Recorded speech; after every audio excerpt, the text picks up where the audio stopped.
நான் பணம் ஒதுக்கி சம்பள காசு போட்டாங்க மாப்ள. பாடி இந்த மாசம் தான் ஒரு 2000 மிஞ்சி நினைக்கிறேன் மாப்ள. அதை வச்சு கத்திரிக்கண்ணே. டேய் நீ இந்த முருகேசன் மைதானே? ஆமாண்ணே. அண்ணே ஊர்ல இருந்து வந்த ஊர் சைடே வரமாட்டேங்கிறப்பெல்லாம் அவங்க மூஞ்செல்லாம் பார்க்க கூடாதுன்னா அந்த ஊரை விட்டு இங்க வந்து இப்ப எப்படா என் வீட்டு அட்ரஸ் கண்டுபிடிச்சு வந்த? அதெல்லாம் கண்டுபிடிச்சிட்டேனே. இந்த மாசம் தான் ஒரு 2000 நிக்கும்னு சந்தோஷப்படுறதுக்குள்ள உங்க ஒப்பனை போட்டு உரைக்கும் உங்க ஒப்பனுக்கு ஆத்தாளுக்கு பொறுக்காம பத்திரிக்கை கொடுத்து அனுப்பி விட்டாங்க. இப்போ உங்க அப்பன் தாலியை போட்டு அறுக்க நான் இந்த 2000 மூழ்கி வைக்கிறதுக்கு இன்னும் 2000 கடன் வாங்கிட்டு அவங்க வீட்டு வாசல தேடி வரணும். யார் மாப்பிளவா? பக்கத்து வீட்டு பையன் மாப்பிள.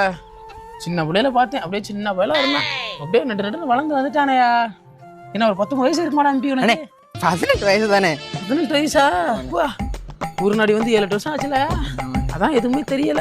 காது குத்தியா இருக்கு உனக்கா உங்க அப்பனுக்கா? அண்ணே காது குத்துலண்ணே. என்ன கல்யாணம் வச்சிருக்கேன் மறந்துடாம வந்துருந்தேன். கல்யாணம் உனக்கு? ஆமாண்ணே. 18 வயசு